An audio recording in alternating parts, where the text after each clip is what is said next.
Essa questão agora aqui é muito interessante, porque é a questão do véu. E eu pus 2 versículos bíblicos aqui, porque eu quero que você entenda que o véu é uma questão cultural. No nosso livro sobre a congregação, nós temos um capítulo que nós tratamos só sobre a questão do véu. Então eu vou dar um parâmetro geral aqui para você entender. Preste atenção no que eu vou te dizer. Isso é uma questão cultural. Olha o texto bíblico. 1 Coríntios 11, verso 6. Portanto, se a mulher, se não se cobre com o véu, tosquice também. Mas se para a mulher é coisa indecente tosquiar-se ou rapar-se, que ponha o véu. 1 Coríntios 11, 6. Qual é o contexto? Nós estamos em Corinto, uma cidade grega.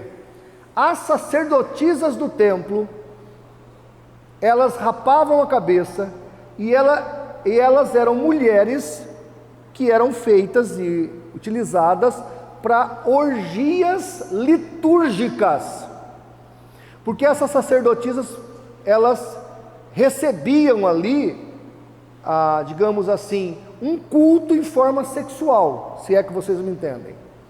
Então, elas rapavam a cabeça, é isso que Paulo está falando. Outra coisa, as mulheres que não rapavam a cabeça, mas não usavam o véu, eram mulheres que se davam à prostituição. Isso é uma questão cultural. Já ouviram aquela história da dança do véu no mundo árabe? Já ouviram aquilo? Que a mulher dança, está dançando e vai tirando os véus. Aquilo ali é uma cerimônia que acontece na cultura deles mesmo, onde o marido vê o rosto da mulher. Por quê? Porque o grande lance era ver o rosto dela. Quem via o rosto da mulher? O marido, o pai, a mãe, os irmãos, mas ninguém via o rosto da mulher. Então isso era uma questão social, uma questão cultural, e apenas as pessoas que eram da família ou o marido é que via o rosto. Pastor, e por que o cabelo é dado em lugar do véu? Porque numa emergência, tipo lavando a roupa, onde as mulheres tinham que tirar o véu, lavando a roupa na beira do rio, ela podia, numa emergência, cobrir o seu rosto com o cabelo e não viriam o seu rosto, porque o seu rosto é uma particularidade do seu marido. Tá certo? Agora, olha aí, Gênesis 38, 14 e 15. Caso da nora de Judá.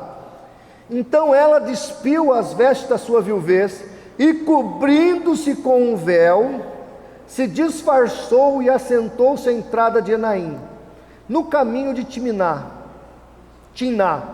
pois via que Selá já era homem e ela não lhe fora dada, e ele não lhe fora dado, ou ela não lhe fora dada por mulher.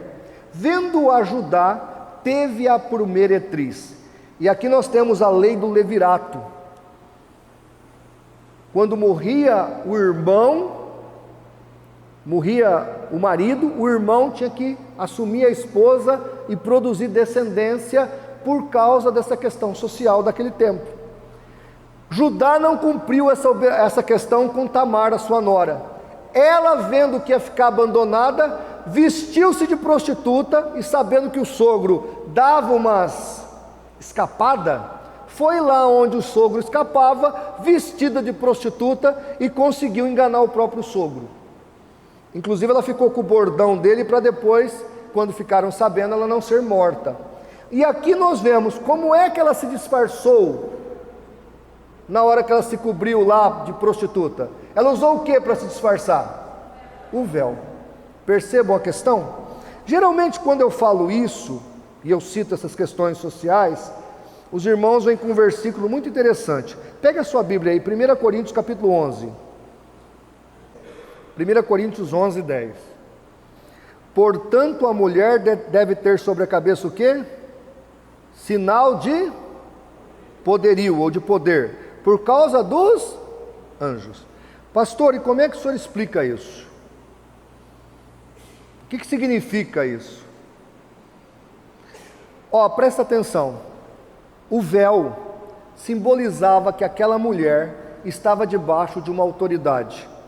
Ou ela estava debaixo da autoridade do pai, ou ela estava debaixo da autoridade do marido. Quem via o rosto dela? A família ou apenas o marido? Então, o véu na cabeça é um sinal de autoridade do marido ou do pai. O judeu usa o quipá. O que significa o quipá? Que aquele judeu está debaixo da autoridade de Deus, porque acima dele apenas Deus. Então o quipá significa um sinal, um símbolo de autoridade. O véu é um símbolo de autoridade do marido sobre a mulher. E por que os anjos? Aqui veja, Paulo está dentro de um contexto litúrgico. Corinto, a carta de Coríntios é uma carta que é escrita para o contexto de liturgia, de culto. Aqui ele está falando dentro do culto, dentro da igreja. Então por que os anjos estão envolvidos? Porque onde tiver 2 ou 3 reunidos, quem está aqui no nosso meio? O próprio Jesus. Mas automaticamente os anjos assistem o nosso culto. Também está aqui entre nós os anjos. Eu acho engraçado que antigamente cantava aquela música, o homem de branco está passeando no meio da congregação. Alguns irmãos ficavam emocionados, mas quando cantavam a música do padre Marcelo Rossi, tem anjos voando no meio da igreja, tinha uns irmãos que quase viravam do avesso. Irmãos, acreditem, Jesus está aqui, amém? Os anjos estão aqui, amém? Agora vejam, vocês vão entender por que Paulo disse isso. Se entra uma mulher bem destacada, com uma roupa inapropriada, vou usar um termo que as irmãs vão entender, uma pessoa bem piriguete, ok? Uma blusinha de viscose, isso já aconteceu na igreja que eu pastoreava, sem sutiã, e do lado de um homem casado começa assim, aleluia, e levanta o braço para cá, e mexe para lá e para cá. Como é que aquela família que está do lado dessa moça fica? Como é que a esposa fica? Olhando para o marido, né? Verdade ou mentira, não é assim? Né? Tem até umas charges que aparecem no Facebook com essas coisas. Então veja, o que Paulo está dizendo? Se hoje uma mulher mal trajada, se mostrando demais dentro da igreja, pode atrapalhar o culto de alguns, imagina naquele tempo uma mulher entrando no culto sem véu. Mais ainda, não só sem véu, uma entrando no culto com a cabeça raspada, ou seja, uma sacerdotisa de um templo pagão dentro do culto. Você imagina como é que essas mulheres atrapalhavam o culto. Então Paulo, para resolver o problema, vendo que a liturgia estava tumultuada por causa das mulheres sem véu e de cabeça rapada, Paulo diz, coloca o véu em todo mundo aí, vamos resolver esse problema. Então por que ele cita os anjos? Porque ele está falando da santidade do culto. O culto, irmãos, isso aqui é só um prédio. A igreja não, o prédio da igreja não é sacro, não tem nada sacro aqui. Nós é que somos santos. Mas a partir do momento que a gente começa um culto aqui, esse lugar é sacro. Esse lugar é de respeito. Esse lugar é de santidade. Esse lugar é de louvor a Deus. Então veja, se você vai no fórum da cidade de camiseta e bermuda, você entra? Por que o fórum não permite certas vestimentas? Por causa da respeitabilidade do lugar. O que Paulo está dizendo? O culto é lugar de respeito. Então as mulheres que estão sem véu, mostrando-se os seus rostos aos homens casados, que coloque o véu para entrar no culto. É isso que Paulo está dizendo. Agora olha que interessante. Primeiro, vamos ver que tipo de véu é o véu que a Bíblia usa. Porque o véu da congregação não é um véu. Estes véus burca, niqab, hijab, chador, são os véus do islamismo.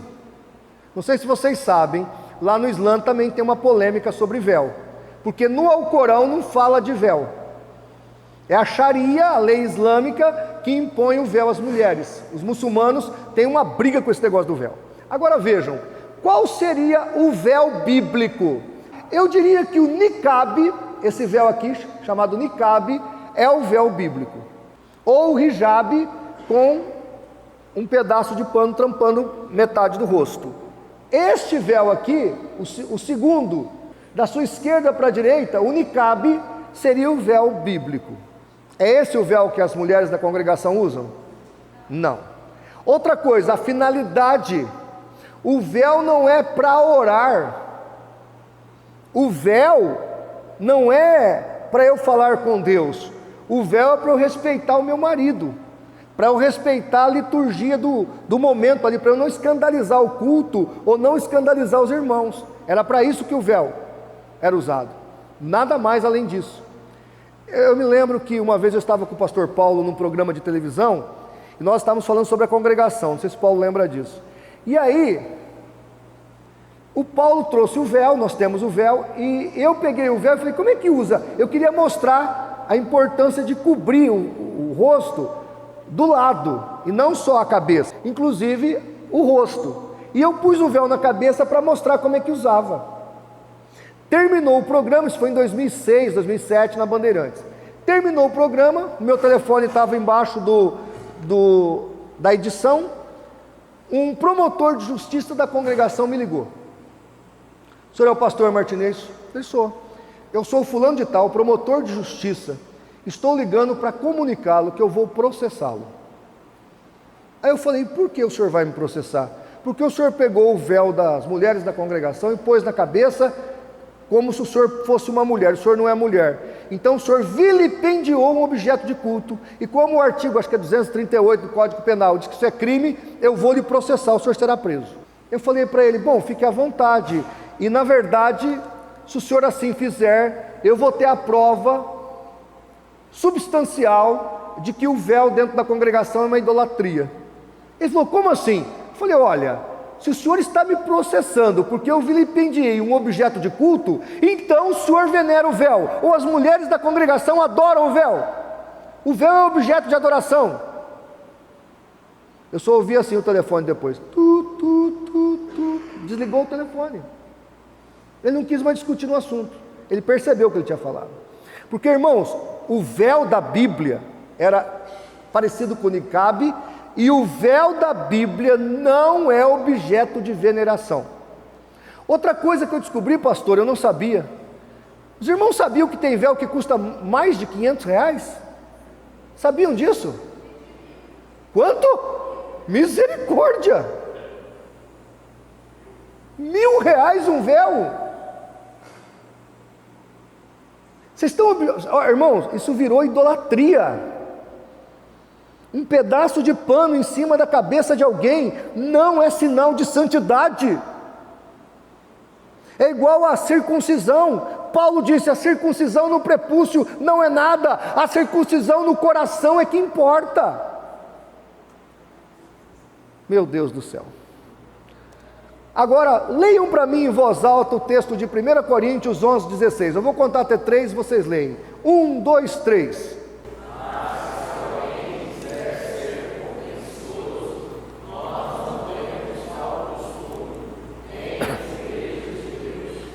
Do que Paulo está falando? Paulo está dizendo, a gente não discute sobre véu, a gente não discute sobre esse assunto, porque esse assunto não é problema das igrejas de Deus, é um problema aí de vocês. Paulo está dizendo isso. Isso aí é um problema de vocês. Nós estamos discutindo isso aí com vocês, mas as igrejas de Deus não discutem isso, porque isso não é problema para a igreja de Deus. Agora, irmãos, vamos comentar aqui uma coisa, para terminar o véu.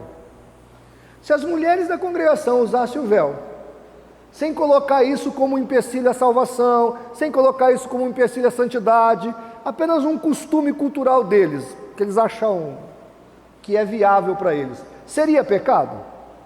Seria ou não? Não. Mas quando eu digo que eu não posso orar sem o véu, aí eu estou pecando.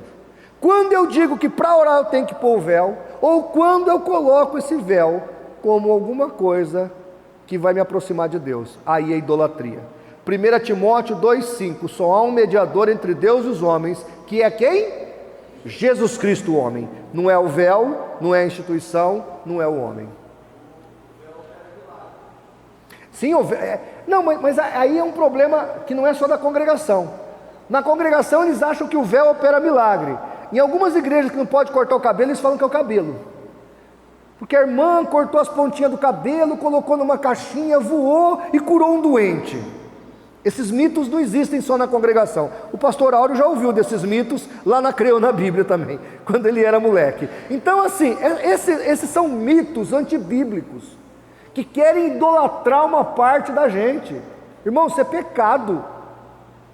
É pecado. Nós somos santos, é verdade, santos porque somos separados, mas a virtude especial em nós, não. Paulo e Silas, quando curaram aquele doente, quiseram adorá-los como deuses, ele pulou no meio da multidão e falou: gente, esse homem foi curado pela virtude do Altíssimo, nós não temos nada a ver com isso, somos apenas homens pecadores. Aí o pessoal deu uma surra neles e prenderam-os, né? Eles estavam sendo adorados, estava bem, tudo bom. Aí foram falar que não era por causa deles. O pessoal falou: já que não é por causa de vocês, então toma ali uma surra.